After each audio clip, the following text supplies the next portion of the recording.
Pessoal, boa noite. Aqui quem fala é o professor André Cardoso, professor de matemática da cidade de Divinópolis, Minas Gerais. Hoje vou falar um pouco sobre conjuntos.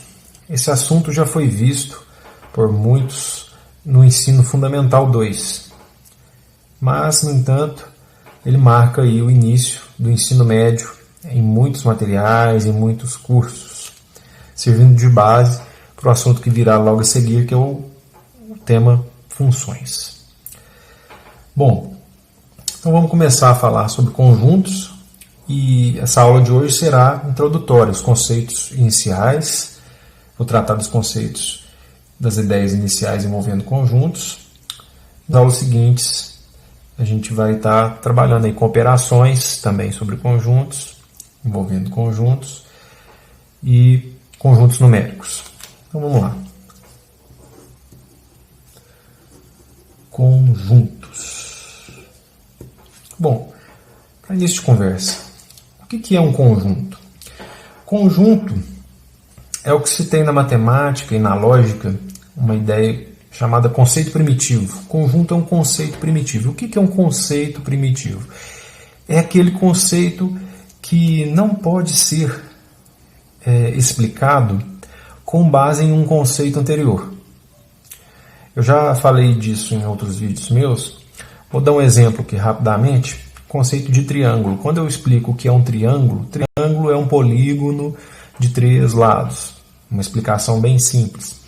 Quando eu falo que é um triângulo, eu me apoio no conceito anterior de polígono. Então, triângulo não seria um conceito primitivo. Ainda na geometria temos outros exemplos de conceitos primitivos. Ponto, reta e plano. Quando você pergunta o que é ponto, o que é reta, o que é um plano geométrico, você não consegue explicar.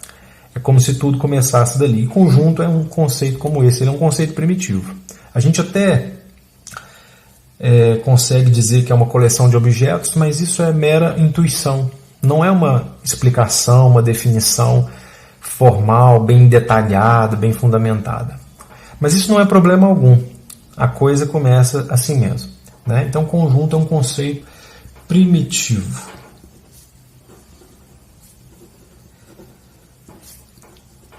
O que mais vai ser um conceito primitivo junto com conjuntos? Além de conjunto, a ideia de elemento. Porque quando eu trato de conjuntos, eu trato de elementos também. E aproveitando a nossa intuição, a nossa experiência, né? A gente pode aproveitar, embora não seja uma definição, conjunto como uma coleção de elementos. Acontece que na matemática essa ideia ela é mais ampla, ela é mais sofisticada. No dia a dia a gente sempre tem essa ideia de conjunto como uma coleção, um agrupamento de objetos. No entanto, na matemática a gente vai ter possibilidades de conjunto que tem um elemento só, a gente vai falar disso, e conjunto que não tem elemento algum. Então a ideia de elemento também é um conceito primitivo, bem como a relação de elemento com conjunto, a relação que a gente chama de pertinência, que já já a gente vai falar também. Ok? Bom, como que eu represento um conjunto? Conjunto, normalmente, uma questão de costume, letras maiúsculas, tá? Letras maiúsculas. A gente usa letras maiúsculas do nosso alfabeto. Por que digo nosso alfabeto? Porque a gente usa muito o alfabeto grego, né? Em outros contextos aí. Então, letras maiúsculas para representar conjunto. E para representar elementos, muitas vezes a gente se vale de letras minúsculas. Ok? Tá. Então, eu me refiro a um conjunto, por exemplo, dizendo um conjunto A, um conjunto B, maiúsculo, um conjunto C e assim por diante. Tá? E como que eu posso estar representando um conjunto? Formas de representar, porque letra maiúscula é uma forma de me referir ao conjunto, mas como que eu posso estar representando? Eu vou ter basicamente 3 maneiras de representar um conjunto. Vamos pegar um conjunto como exemplo para ficar mais claro. Um conjunto letra maiúscula. O conjunto A, formado pelos elementos 1, 2, 3, 4, 5. É um exemplo aí de conjunto. Aqui eu já estou dando um exemplo de representação de conjunto. Essa forma de representar é o que a gente chama de enumeração explícita.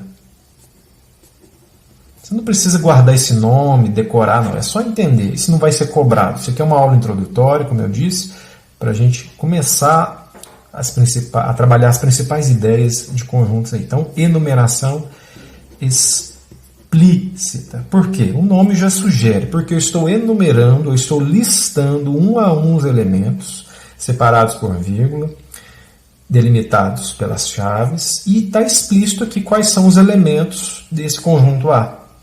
Certo? Eu vou aproveitar, então essa seria, como eu disse, uma forma de representação.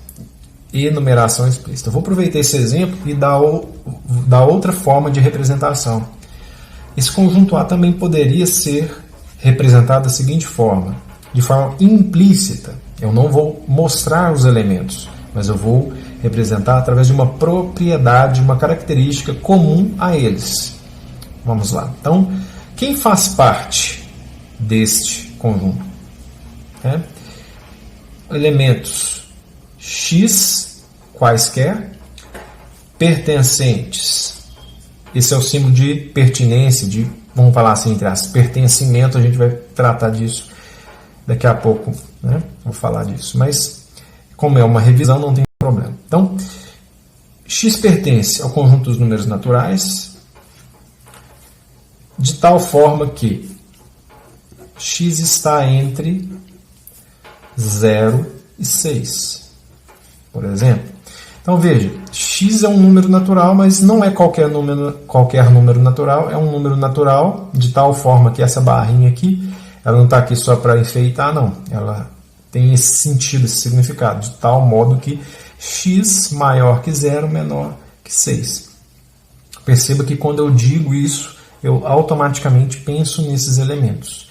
Essa forma aqui seria por uma propriedade dos elementos. Ok? Então teria essa segunda forma aqui de estar representando um conjunto. Uma outra forma seria por diagrama. Os populares balõezinhos, né? Mas tem um nome isso aqui, diagrama de Venn. Venn foi um lógico em inglês. Então, alguns materiais tratam como diagrama de Euler-Venn. Vou escrever aqui, diagrama de Euler. Escreve-se Euler, mas pronuncia-se Euler. Euler-Venn. Euler foi um grande matemático também, que produziu muito na matemática, e Venn foi um lógico inglês. Então, muitos materiais trazem esses dois nomes desses dois grandes ícones aí.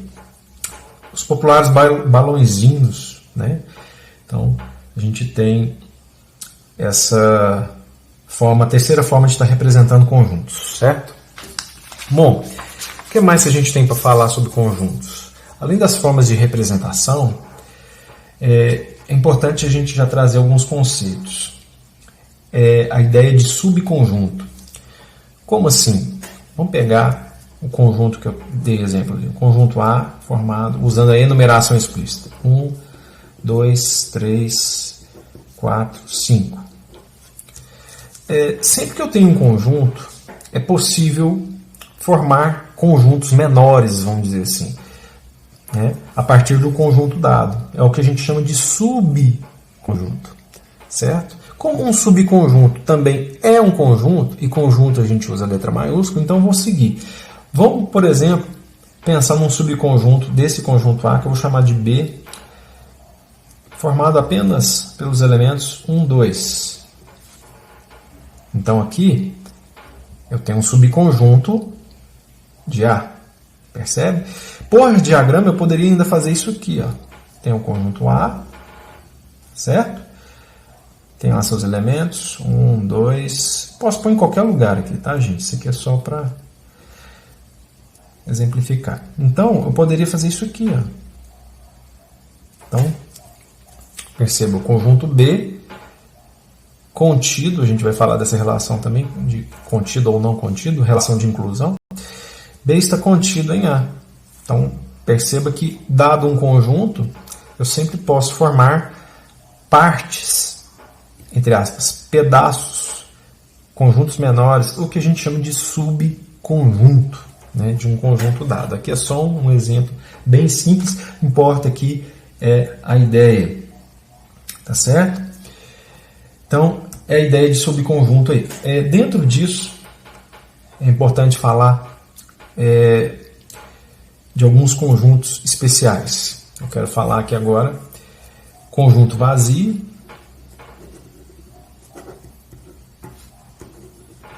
o que é o conjunto vazio? Bom, o nome já é bem sugestivo, bem claro, é o conjunto que não tem elemento algum. E por que isso é importante na matemática? Porque conjunto em matemática, veja, ele muitas vezes ele está ali para representar, para organizar elementos que muitas vezes são soluções de algum problema, de alguma equação. Acontece que tem problemas, equações que não têm solução. Então o conjunto, nesses casos, ficaria sendo vazio, sem elemento algum. Então a matemática necessita, carece dessa ideia de conjunto vazio. É claro que no cotidiano ninguém vai, né, formar um conjunto vazio. Vou formar uma coleção com nenhum elemento, com nenhum objeto, né? Isso na matemática que faz sentido. Conjunto vazio, então, é aquele que não tem elemento algum. Como que eu represento um conjunto vazio? Eu posso representar um conjunto vazio por este símbolo aqui, que parece uma letra O, com um traço, né, cortando aí diagonalmente. Há quem diga que isso aqui é uma letra do alfabeto norueguês. Eu não pesquisei sobre isso, mas, se não me engano, parece que é verdade. Então, isso aqui simboliza conjunto vazio. Outra maneira seria duas chaves sem escrever. A minha chave do lado direito ficou horrorosa, viu, gente? Mas tá valendo, acreditem, é uma chave. Bom, conjunto vazio também pode ser representado assim, com duas chaves sem nada escrito, né? Cuidado, tá? Uma confusão muito comum entre os alunos é isso aqui, ó.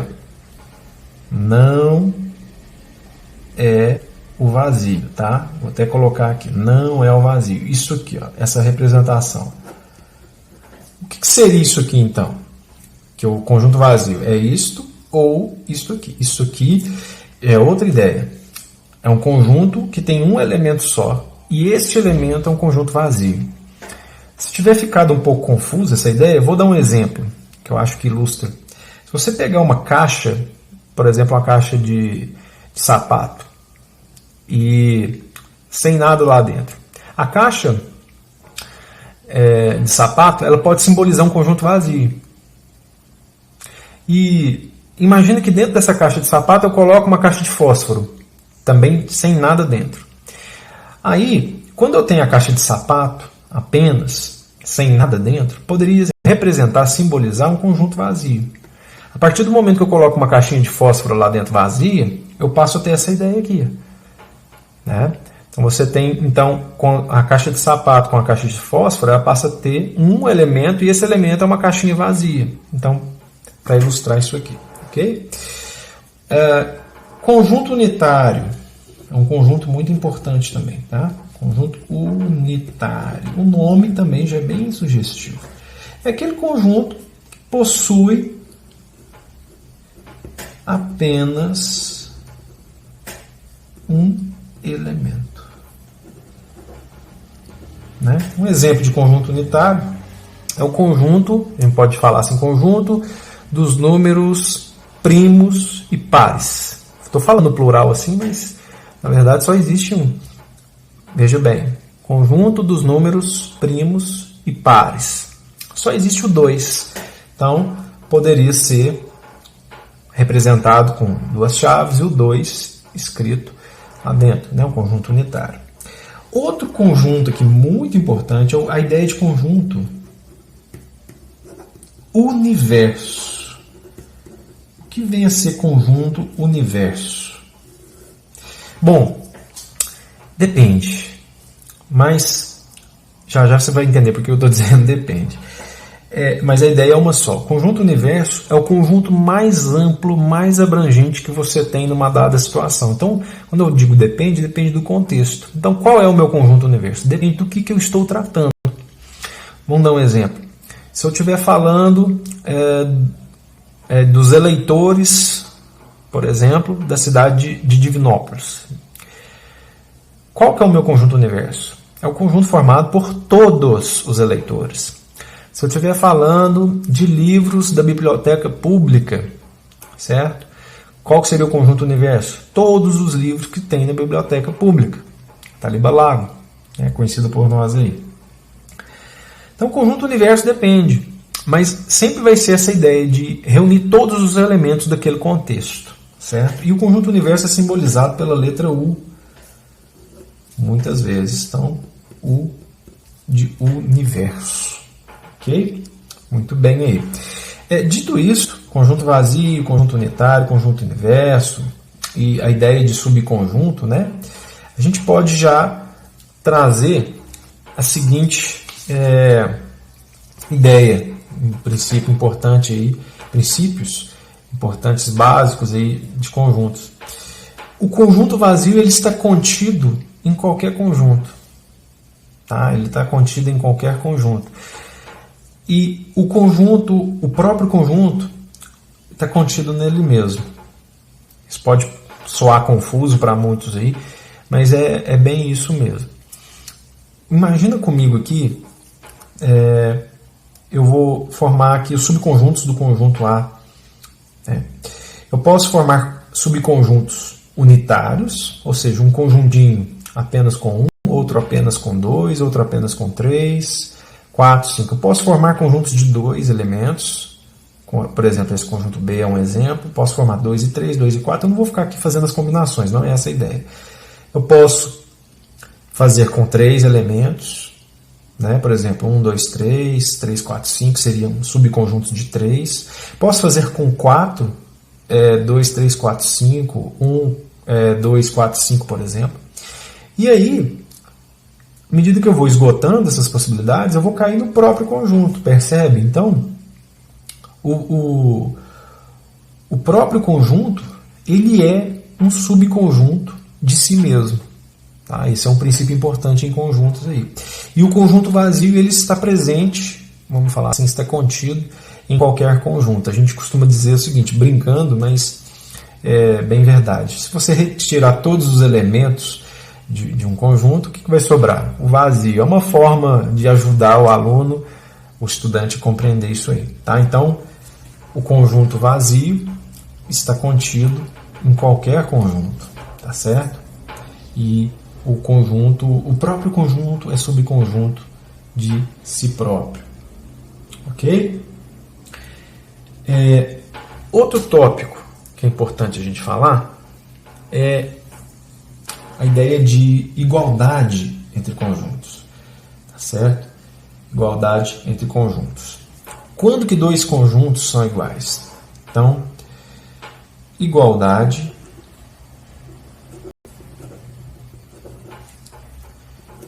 de conjuntos. Quando que eles são iguais? Quando que eu tenho dois conjuntos iguais? Quando eles possuem exatamente os mesmos elementos. Dois conjuntos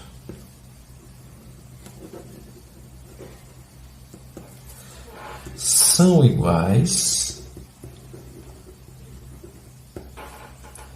se possuem os mesmos elementos.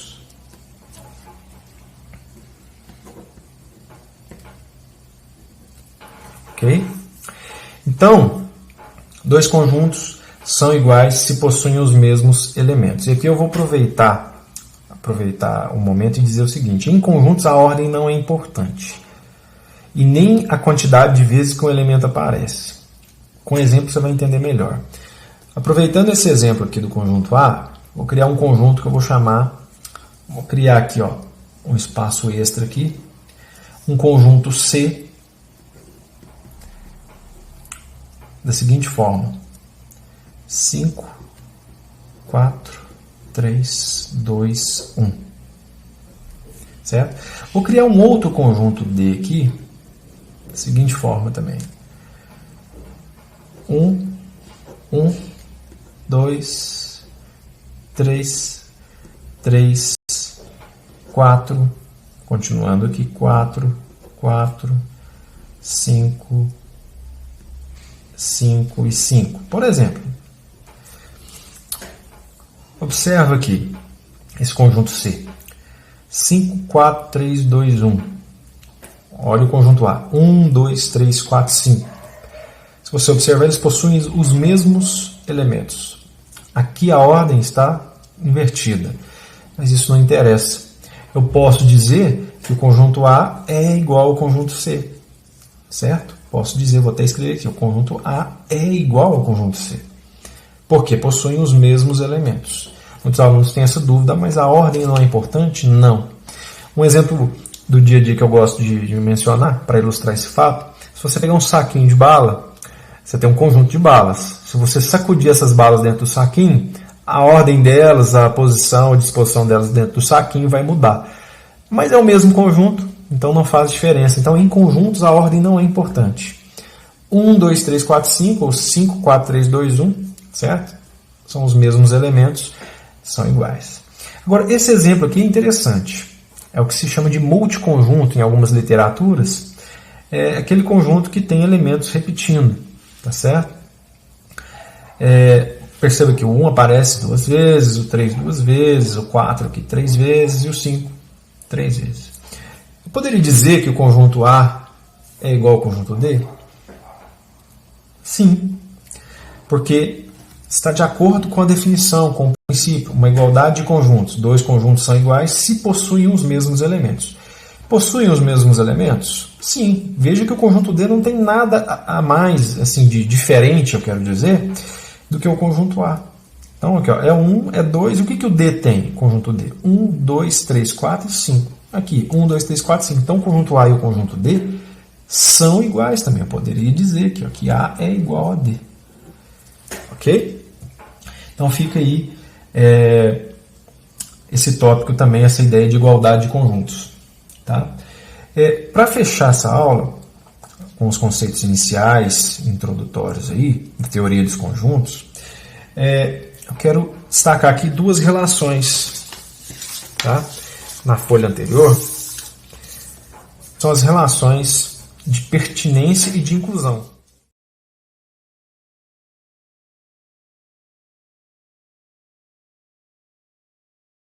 Então, essas relações são importantes. O que são essas relações? Vamos falar de uma depois de outra. Então, tem a relação de pertinência e a relação de inclusão. É muito tranquilo, tá? Pode ter um nome assim que parece ser difícil, mas não. Muito tranquilo. Relação de pertinência nada mais é do que a relação que se estabelece entre um elemento e um conjunto. Né? Então, a palavra pertinência aqui, ela está no sentido de pertencimento, de pertencer. Então, a gente fala que um elemento ele pertence ou não pertence, certo? A um dado conjunto. E a gente tem símbolo para isso. Tem essa letra do alfabeto grego, epsilon.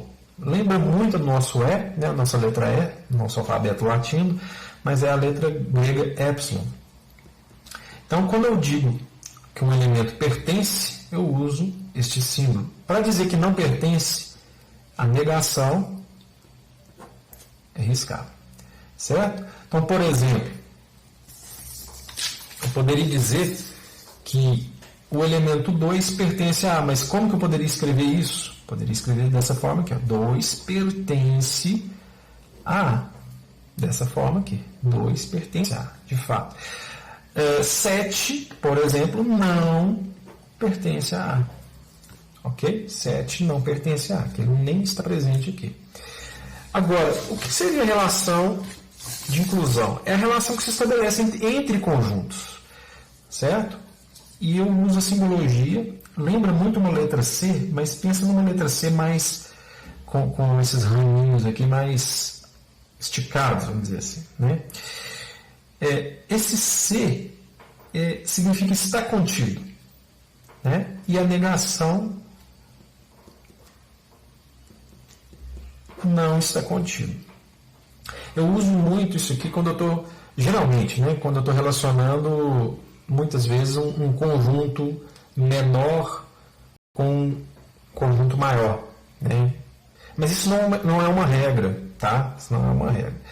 Mas para dizer, por exemplo, ainda vou aproveitando aqui, que esse conjunto B está contido em A, como a gente pode ver no diagrama de Venn, a gente pode escrever que B está contido em A. Então poderia ter essa forma de representar essa inclusão aí, tá certo? Existe também o símbolo de contém, né? Poderia dizer, aproveitando, vou voltar a folha aqui, que A contém o conjunto B, é um C invertido. E para dizer que um conjunto não contém, basta riscar aí, ok? Bom, por hoje é isso que eu tinha para falar de conjuntos, tá certo? Nas aulas seguintes eu vou vir com mais exemplos e os próximos tópicos são operações entre conjuntos e conjuntos numéricos, ok? Muito obrigado e lembre-se, não se vive nem um dia sem os números. Muito obrigado.